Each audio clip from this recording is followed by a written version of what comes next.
देखिए, जहाँ तक भाजपा के प्रत्याशियों की बात है, ये उनका इंटरनल पार्टी मैटर है और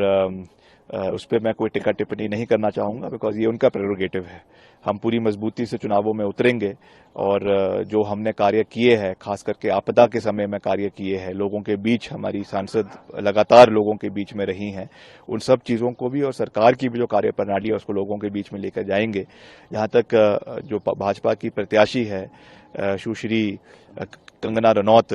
उनका हम बहुत मान सम्मान करते हैं। एक बहुत प्रसिद्ध अभिनेत्री हैं जिन्होंने बॉलीवुड पर जो है बड़े पर्दे के ऊपर हिमाचल प्रदेश का नाम रोशन किया है, इसमें कोई दो राय नहीं है। कुछ उनकी पिक्चरें भी आई हैं अच्छी, मैं दुल्हना की मैंने सारी मूवीज उनकी नहीं देखी है, मगर दो चार जो देखी है उसमें उन्होंने अच्छा कार्य किया है, इसमें कोई दो राय नहीं है। मगर ये राजनीतिक अखाड़ा है और ये वैसे भी एक हिमाचल प्रदेश का 1/3 इलाका है लोकसभा का, जिसका रिप्रेजेंटेशन मंडी संसदीय क्षेत्र करता है। बड़ा सवाल ये है कि इस तरीके से एक अभिनेता को उतारना, जिनका प्राथमिकता हमेशा फिल्में बनानी रही है, जिनका जगत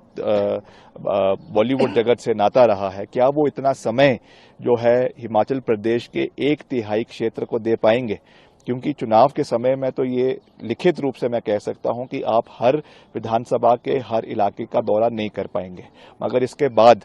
जब चुनाव खत्म हो जाते हैं उस समय भी जीते हुए प्रत्याशी और जो समय सांसद बनते हैं वो प्रदेश के विभिन्न क्षेत्रों का दौरा करते हैं। इसमें ट्राइबल एरिया भी आता है, मंडी जिला का इलाका आता है, कुल्लू जिला का इलाका आता है, रामपुर का इलाका आता है। इसलिए मैं समझता हूं कि ये राजनीति से बहुत अलग है और केवल स्टारडम पे जो है रिलाय कर इस तरीके से जो उनको कैंडिडेट बनाया गया है, ये एक सही चीज नहीं है, क्योंकि उनका जो प्राथमिकता है वो हमेशा से बॉलीवुड ही रहेगा और चुनाव जीतने या हारने के बाद भी वो उनकी प्राथमिकता वही रहेगी। इसलिए ये फैसला मंडी संसदीय क्षेत्र की जनता ने करना है कि उनको एक होल टाइमर पॉलिटिशियन चाहिए जो उनके हर सुख में, उनके हर दुख में उनके साथ खड़ा रहे, या केवल और केवल जो है वो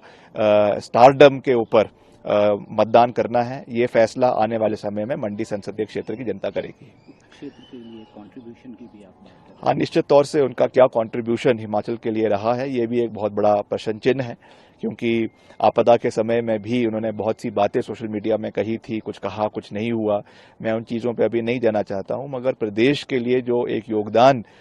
हिमाचल की बेटी का होना चाहिए था, मैं समझता हूं कि वो एक डिबेटेबल टॉपिक है और आने वाले समय में इन सब चीज़ों के ऊपर चर्चा होगी, क्योंकि अब अगर वो राजनीतिक अखाड़े में उतर ही गई हैं तो निश्चित तौर से इन सब चीज़ों पे बातें होना चुनावों के समय में लाजमी है। तो इसके ऊपर बातें भी होगी, इसके ऊपर चर्चा भी होगी और जैसा मैंने कहा कि मंडी संसदीय क्षेत्र की जनता प्रबुद्ध है, पढ़ी लिखी है और जानकार है, और वो हर परिस्थिति से किस तरीके से उनको अपना नेतृत्व चुनना है, इस चीज का निर्णय वो जो है चुनावों के मतदान के दिन लेगी।